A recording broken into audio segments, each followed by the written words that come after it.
Hey, I've got a winter plumed willet this time for a painting. It's a small, transparent watercolor. It's only 10 by 7 inches. And I got photo reference for this while on a photo trip down to Florida with my brother Ted.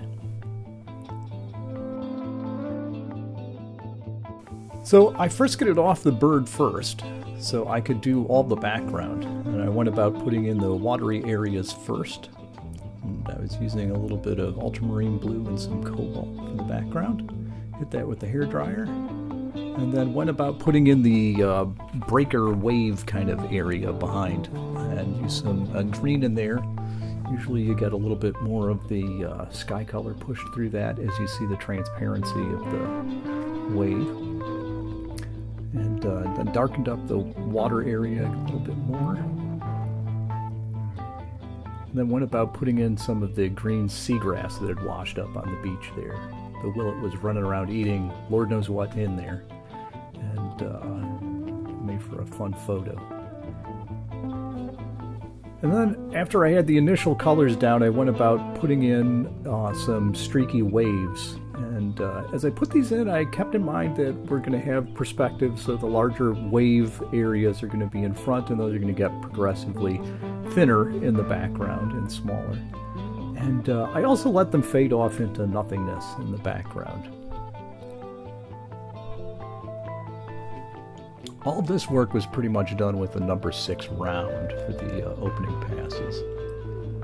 And once I had the lighter colors of that seagrass put in, I went in and started just kind of scribbling in some other tones on there to start building some depth and dark into those areas.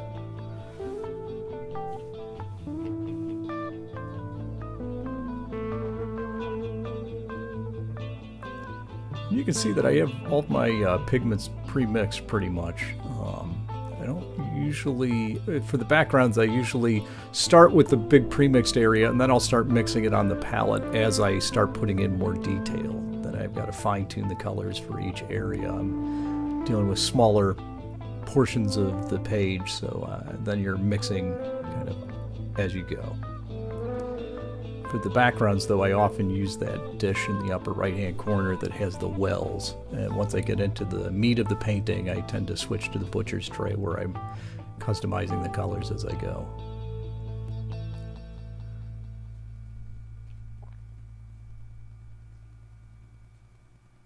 This painting was different for me. I don't paint a lot of shorebirds.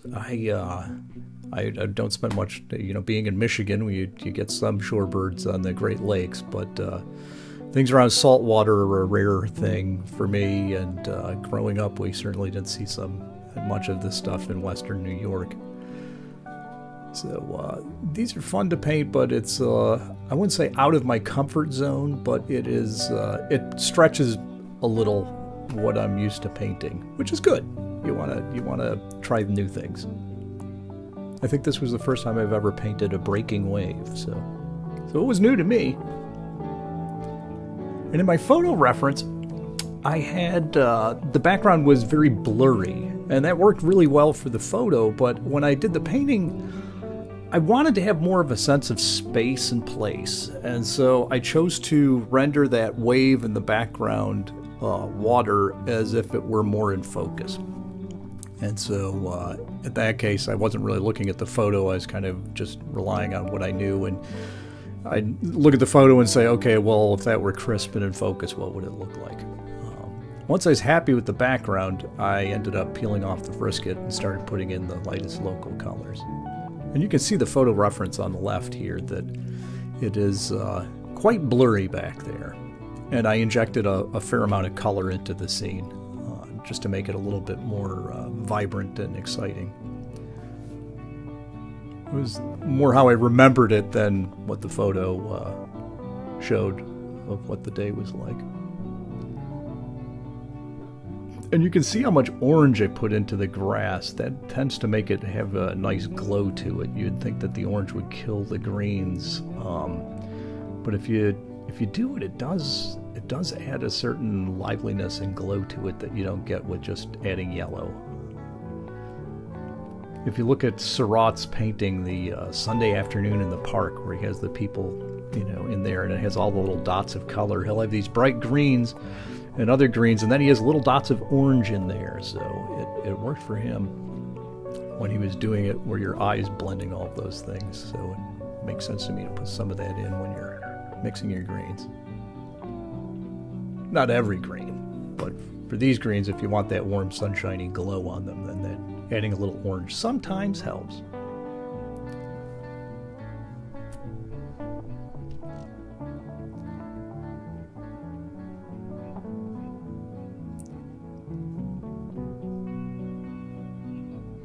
These shorebirds, one of the challenges with the shorebirds is they have these subtleties of grays, and they fade to white, and they'll have subtle speckling and things on them. In the summer, the willets are more boldly patterned, especially if you see them at flight. But in the winter, they're kind of drab little machines. There's a lot of subtlety to what's going on in the bird. So it was a challenge to paint, and I was trying to decide whether to do it as if it were a summer bird or a winter bird. I just thought, well, my reference is from the summer, and that's when I've seen more of them in the winters than I've seen in the summer. So I painted more what I knew.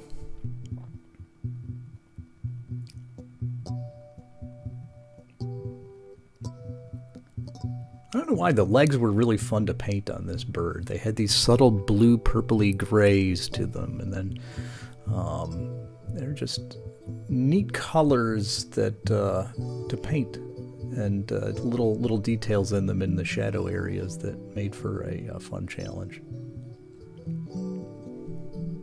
And you can see from the palette here that I'm using some really darks that look almost black on the page, but they're not black. And so for this particular part, I was using some, it was phthalo green and then dioxazine purple. And that combination makes a really neat, dark, bluey purple that has a lot of personality, instead of using something that was just blackened. And so that's a fun thing to bring in to kind of add some contrast for these things.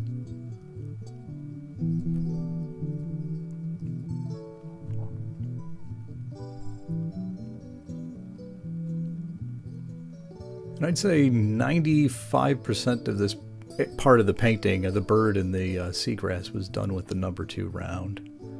And I had preserved with Frisket some little chunks of seashells and other detritus in with those seagrasses that I just peeled off, and now I'm painting in.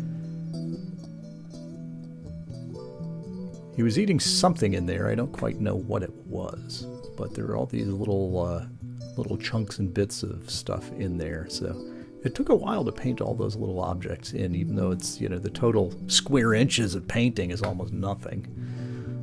It does, you still have to render it.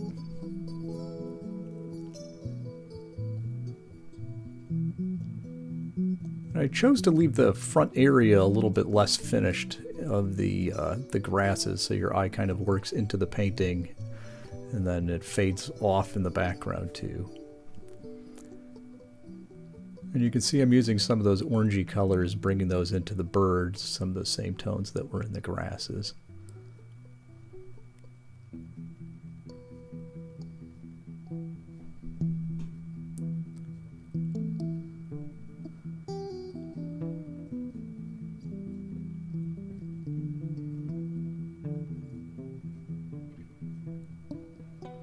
Well, so there you go.